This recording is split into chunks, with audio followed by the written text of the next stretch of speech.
Two questions. I think I turned a corner recently where, every morning the first thing that pops in my head before I even become conscious is everything is always working out for me. It's what I tell myself all day. Do you mean it? I do mean it.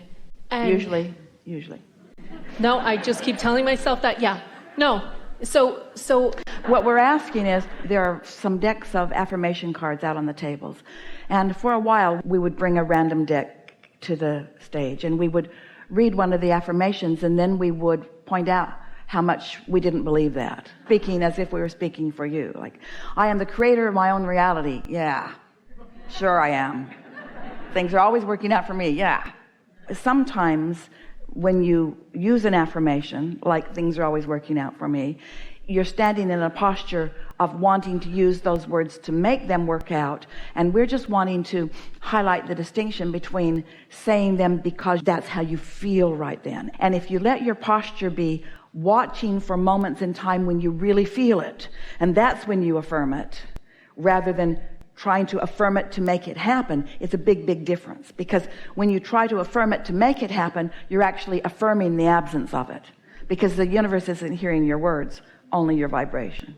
Well, I think when I say it first thing in the morning, I'm not thinking about things that aren't working out. So it's sort of setting myself up. And then I've started to become conscious of really reaching for more. And sometimes that affirmation isn't even enough for me. And I want something more charged and more vibrant. And so anyway, here's my question. But before you give it to us, because there's a little cleaning up that we want to do here. Okay. So, and it's all really good. You said, I've turned a corner. And we want to say there aren't any corners. There's just in any moment moving with the flow toward who you really are and what you really want, or not. And when it feels like you've turned a corner, what you mean is, I've been leaning in the direction of what I want so that there's enough momentum, and now it feels easier.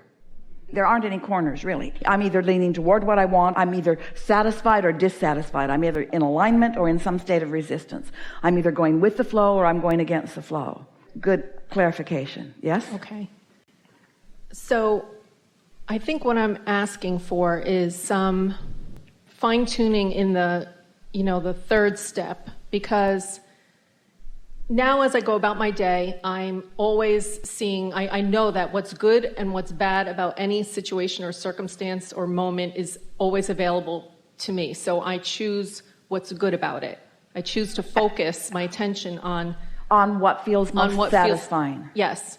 So my question is that enough to just keep focusing on things that feel good and keeping my vibration up? Or should I be focusing my attention on, the things that I want, the goals I want to achieve? Well, you see, your question is wonderful because you can almost hear the answer in the question. So we want to replay a little bit about what we've been talking about here. If you accept that you've already had your step one moment, and hear these words, you did all your creation in step one. Sit with that for a minute. The contrast that you lived, that's when you did the creating, and you put it in the vortex and it's done. It's so done that your inner being is there enjoying it and reveling in it. You already did it. Now, in order for you to enjoy it further, you want what's in this vibrational reality to come out and play with you. You want it to come in the form of ideas and thoughts and impulses and rendezvous and good timing. You don't just want it to explode and be done. You think you do, but you don't. You really want the fun along the way. The joy is in the journey, the conscious creation of it. And so when you settle in to the knowing that it is done, and then you put all of your emphasis upon being in the receiving mode, which means finding satisfaction. Now hear this, you're about to have a sort of breakthrough with this. So if it hasn't manifested yet, and so in your mind and in the mind of a lot of humans, it's still absent rather than present. And so it feels to you that you need to do your human action-oriented thing, which is just give more attention to it. The question that we ask you is, if you are capable of giving attention to it from your vortex view, then yes, do it. But if in giving your attention to it, it's from the it hasn't happened yet point of view, then it's completely counterproductive.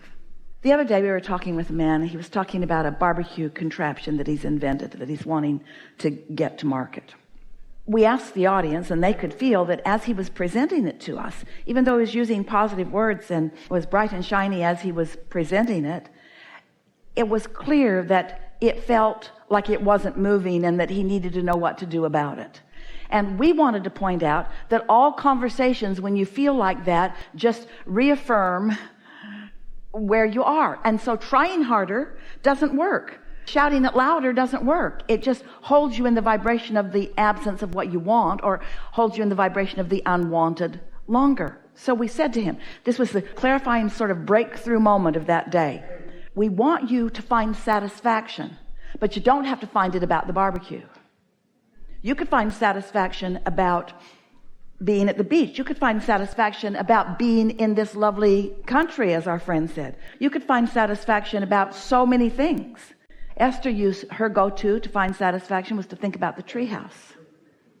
If she ever just wanted her mind to bliss out, she would just move her thoughts toward the finding of the spot, the constructing of the treehouse, the men who spent so much time in it building it that they never wanted it to end, so it just got bigger and bigger and bigger and bigger and more and more and more because it was such a playful, fun project for them. And there's the treehouse was a easy go-to for her. It always lined her up. Always felt satisfaction when she thought about the treehouse.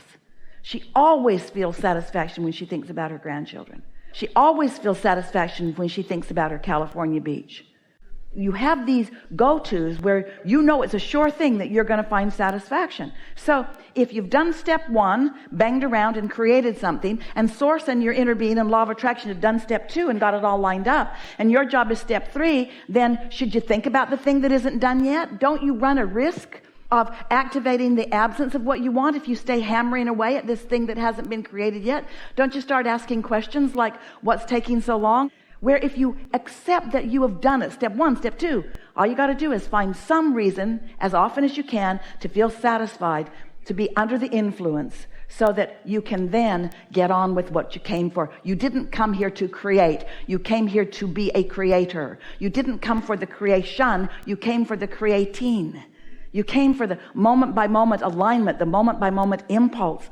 Isn't it so much fun to get an idea? Don't you like an idea? Don't you like the freshness of an idea before you kill it with reality?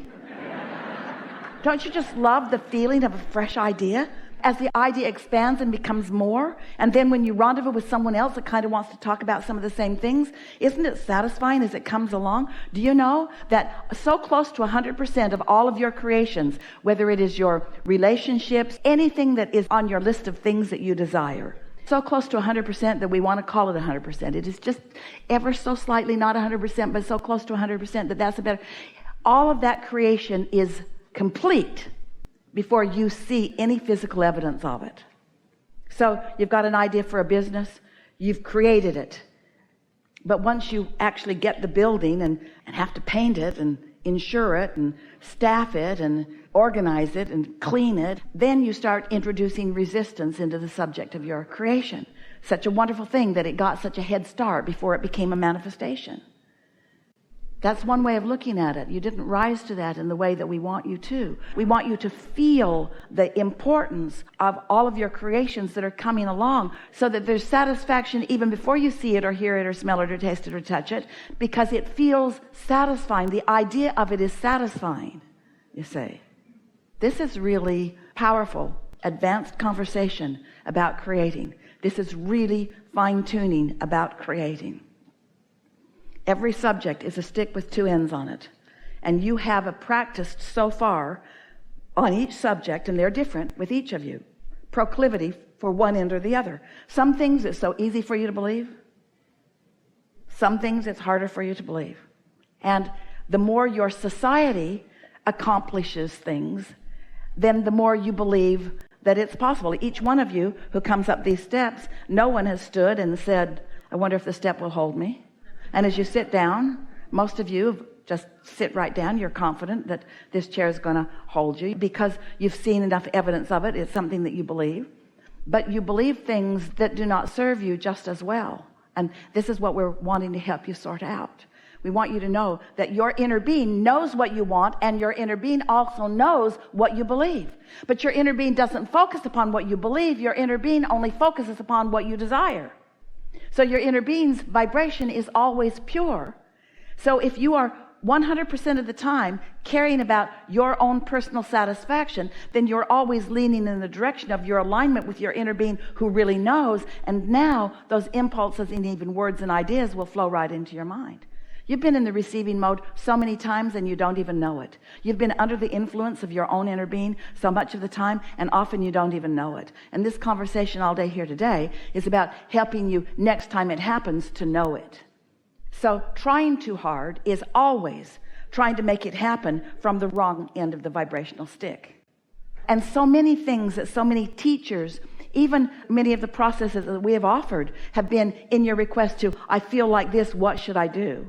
And so we've offered processes to help you move the feeling. But it is so the hard way of going about it.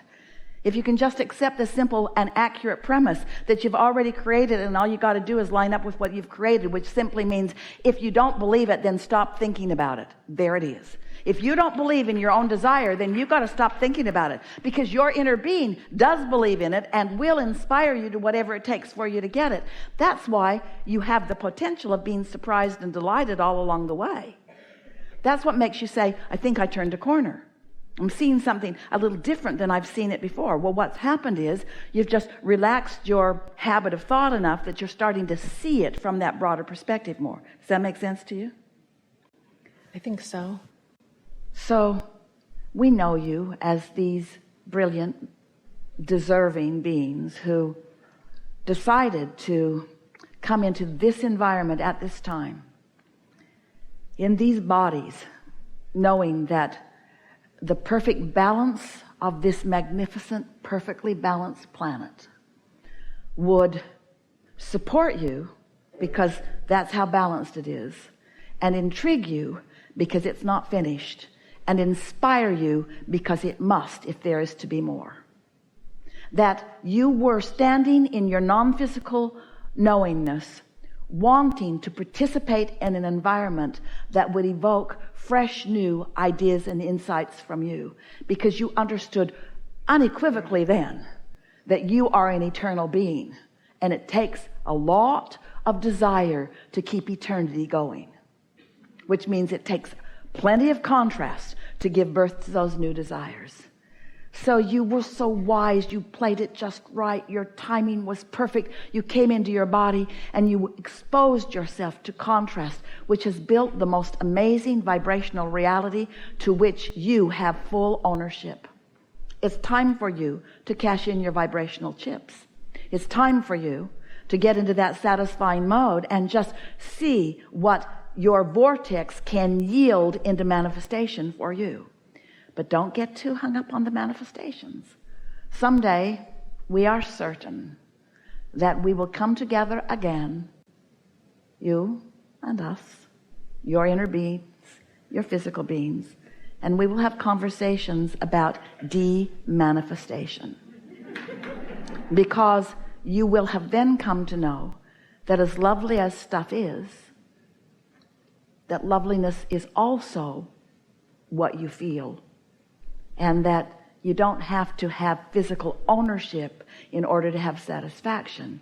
And that there is freedom in freely moving through environments without dragging so much with you everywhere you go.